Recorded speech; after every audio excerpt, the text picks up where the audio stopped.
Hello, everyone, and welcome to 100 Yards Football Sports Talk Radio. I'm your host and producer this afternoon, Logan Landers, and joining me to talk about the NFL Draft prospect, Jordan Travis, quarterback coming out of Florida State, Mr. Football, Vincent Turner. How you doing this afternoon, Vincent?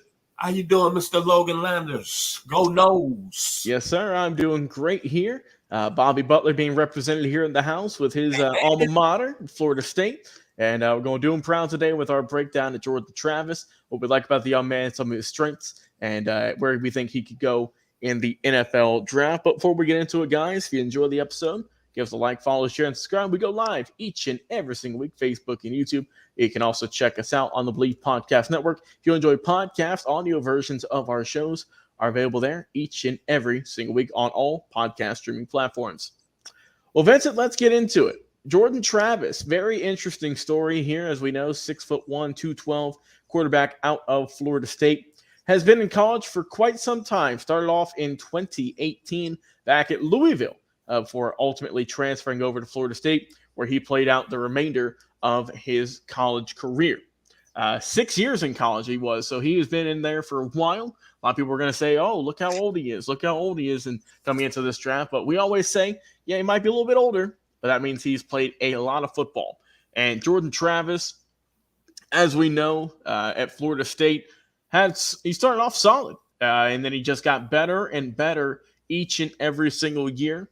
We all know 2022 was probably his best season for the most part.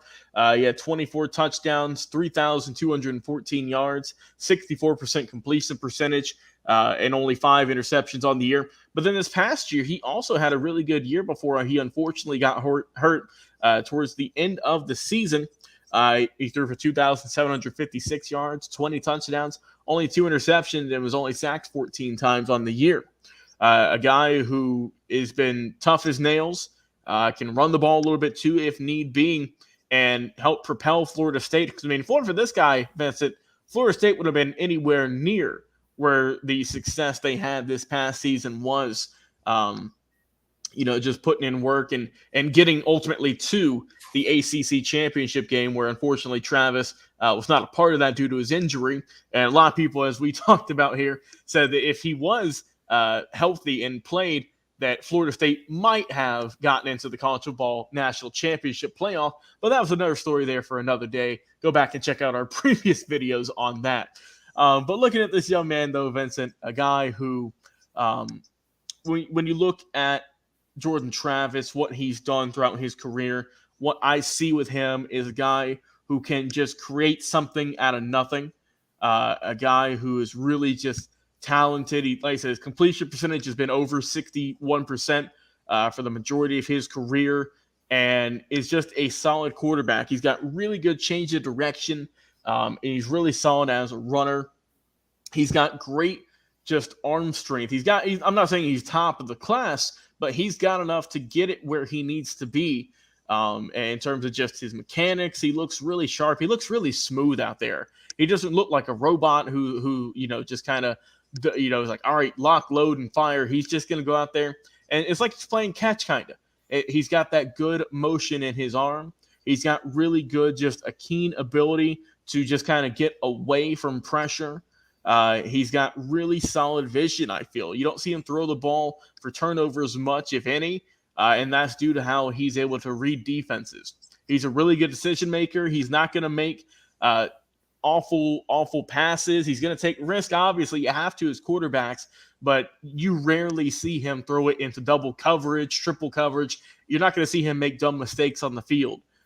He's a really solid player, I think, and obviously a guy who, when you look at his body of work throughout his tenure with Florida State, he's put up some really good numbers. And also, too, when you look at some teams that he's played, and I say just this year alone because that's the most recent body of work. When you look at the 2 top teams that Florida State played this year, that being Duke, who was ranked number 16 at the time, 268 yards, 2 touchdowns, 1 INT, and also had a 75% completion percentage, and that's on 36 attempts. And then, as we know, the kickoff game against LSU, one that really kind of propelled him into national spotlight, is something to watch out for. That was against LSU when they beat them 45-24. He had a huge game, 342, 74% completion percentage, 4 touchdowns, just 1 INT. Now, a lot of people, when you look at Jordan Travis, I think he's a really solid player. It's just he's in a very quarterback-heavy draft. So it's unfortunately, Vincent, he's not getting a lot of love on him because of all the other big names coming out, the Caleb Williams, Spencer Rattler, Drake Mays of the world.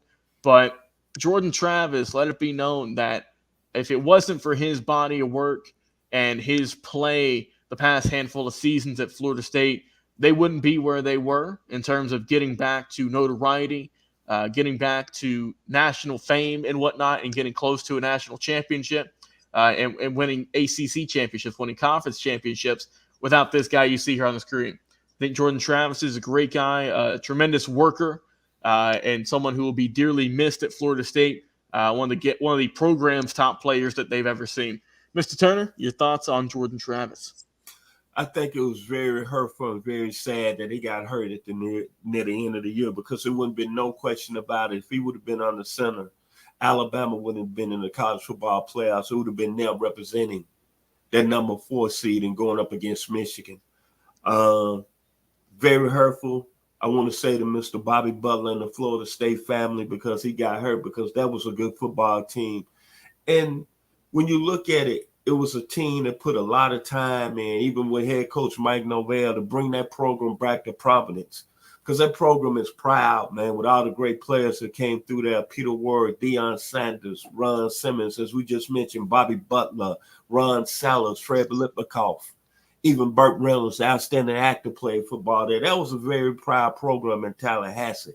They've done a lot of great work under a good coach in Bobby Bowden. But when Jordan Travis got hurt, I just said, man, couldn't happen to a much better person. And like I said, over his last 24 games at Florida State, he was one of the best college football players in the country. I would have had him in the top 3. Then when you're looking at his skill set and what he did, he improved as a passer at his time at Florida State. You mentioned the 2022 season. Look what he did in the 2023 season, that first game against LSU. You're right, Logan. That's when I started saying, wow, we might be talking about Heisman. And then when you look at the skill set, he really displayed at Florida State: smart, A+, competitive, A+, a well-rounded presence as a football player at Florida State, A+, Houdini ability, A+. He's making plays that a lot of quarterbacks couldn't make with his feet and with his ability to envision and take Florida State out of a bad play into a good play. And then his leadership. When he hurt his leg, think about, he was still on the sidelines. He wasn't nowhere fretting. He was right there with that team. It was so hard to see that. And so hard for Mike Norvell and the Florida State family to not be getting that bid to go to play in the college football playoff series just because they didn't have their star quarterback, that young man on the screen. When I think about him, I think about his skill level to like a Ty Detmer that played at BYU, or Mark Brunell that played at UW. They had a great career with Jacksonville, or Matt Flynn that played at LSU, or John Forcade that came along with me. He puts me in the mind of John Forcade that played at Ole Miss, same age as I am, 63 years old, that played at Ole Miss. A Steve Fuller that played at Clemson. He got a little bit of Colt McCoy at Texas, a little bit of Case Keenum, who's had a long NFL career out of the University of Houston. And then another gentleman that's making some money, Josh Dobbs. I see Jordan Travis having all the similarities as all those players I just mentioned at the quarterback position.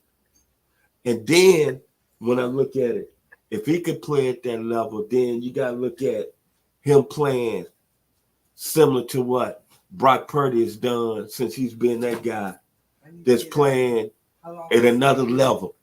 So I really, really appreciate what he's done with the Florida State family. Yes, sir. Well said, Mr. Turner. My final words on Jordan Travis, quarterback out of Florida State, is, as you mentioned, I mean, if this guy wouldn't have gotten hurt, Florida State 9 times out of 10, because we still don't know, it's just a hypothetical still, they would have been in that college football playoff. But Nonetheless, you look at his body of work, what he's done to the program at FSU, how he's reshaped them, how he's had a tremendous career there. I think that whoever drafts this young man is going to get a solid quarterback, one who's going to work hard every single day. And as you mentioned, it's going to be a great guy in the locker room, being a leader there as well, helping out teams, helping out your players on the sideline, and cheering them on each and every single snap. So I'm excited to see where Jordan Travis is going to go. Mr. Turner, your final words. Hey, man, all I can say is that we got a very successful story coming up in Super Bowl 58 with Brock Purdy being the last player drafted, considered Mr. Irrelevant.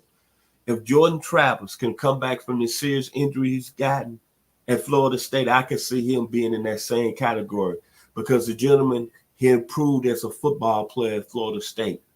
He took a team in a Florida State program that was on some hard times along with head coach Mike Norvell, and it got him back to being relevant as they like it down in Tallahassee.